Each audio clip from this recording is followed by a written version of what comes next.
മൈസൂരുവിലെ പാരമ്പര്യ വൈദ്യൻ ഷാബാസ് ഷെരീഫിനെ തട്ടിക്കൊണ്ടുപോയി കൊലപ്പെടുത്തിയ കേസിൽ ഒന്നാം പ്രതി ഷൈബിൻ അഷറഫിന് 13 വർഷവും 9 മാസവും തടവ്, രണ്ടാം പ്രതി ഷിഹാബുദ്ദീന് 8 വർഷവും 9 മാസവും തടവ് ശിക്ഷ. മഞ്ചേരി 1ാം ക്ലാസ് അഡീഷണൽ സെഷൻസ് കോടതിയുടേതാണ് വിധി. വിപിൻ സി വിജയൻ മലപ്പുറത്തു നിന്ന് വിശദാംശങ്ങൾ നൽകും. വിപിൻ, വിധിയുടെ മറ്റു വിവരങ്ങൾ എന്തൊക്കെയാണ്? ഇതിൽ പ്രോസിക്യൂഷൻ അതിനോട് പ്രതികരിച്ചിട്ടുണ്ടോ? ശിക്ഷാവിധിയോട്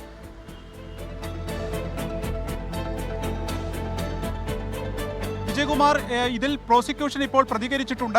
സ്പെഷ്യൽ പ്രോസിക്യൂട്ടറായിട്ടുള്ള EM കൃഷ്ണൻ നമ്പൂതിരി ഇപ്പോൾ പറഞ്ഞത്, ഇതിൽ പ്രാഥമികമായി മനസ്സിലാക്കുമ്പോൾ തന്നെ സ്റ്റേറ്റിന് വേണമെങ്കിൽ അപ്പീൽ പോകാവുന്ന ഒരു കേസായിട്ടാണ്. കാരണം ചില ആളുകൾ ഇതിൽ നിന്ന്, ഈ ശിക്ഷാവിധിയിൽ നിന്ന് മാറ്റപ്പെട്ടിട്ടുണ്ട്, അല്ലെങ്കിൽ അവരെ കുറ്റവിമുക്തരാക്കിയിട്ടുണ്ട്. അതിൽ കൂടുതൽ ഇത് ഫയലുകൾ പഠിച്ചതിന് ശേഷം പ്രതികരിക്കാമെന്നുള്ളതുമാണ് ഇപ്പോൾ സ്പെഷ്യൽ പ്രോസിക്യൂട്ടർ പറഞ്ഞിട്ടുള്ളത്.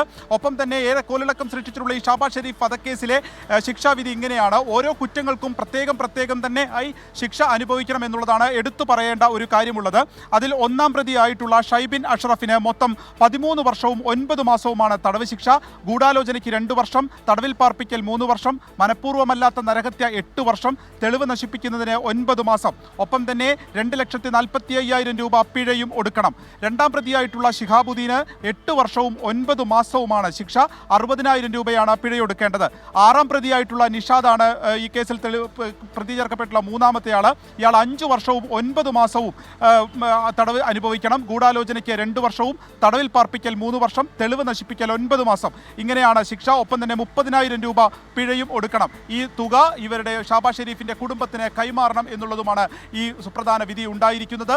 ഒപ്പം തന്നെ ഈ കേസിൽ 12 പേർ വിചാരണ നേരിട്ടതിൽ 9 പേരെ കുറ്റവിമുക്തരാക്കിയിരുന്നു. 3 പേർക്കുള്ള ശിക്ഷാവിധിയാണ് ഇപ്പോൾ ഇന്ന് ഉണ്ടാവുകയും ചെയ്തിരിക്കുന്നത്.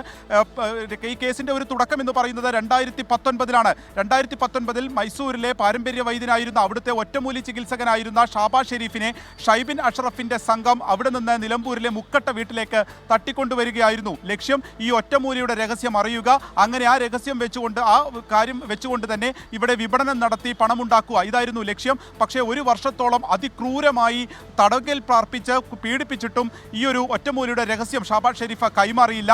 ഇതോടുകൂടി ഉപദ്രവിക്കുന്നതിനിടയിൽ, ചവിട്ടുന്നതിൻ്റെ ഇടയിൽ കൊല്ലപ്പെടുകയായിരുന്നു. ഇങ്ങനെ കൊല്ലപ്പെട്ടതിന് ശേഷം ശരീരഭാഗങ്ങൾ വെട്ടിനുറുക്കി, മൃതദേഹം വെട്ടിനുറുക്കി ചാലിയാർ പുഴയിൽ കൊണ്ടുപോയി തള്ളി എന്നുള്ളതാണ് ഈ കേസിന് ആസ്പദമായ സംഭവം. 2020 ഈ സംഭവം നടന്നതിന് ശേഷം 2022 മാത്രമാണ് പുറത്തേക്ക് വന്നത്.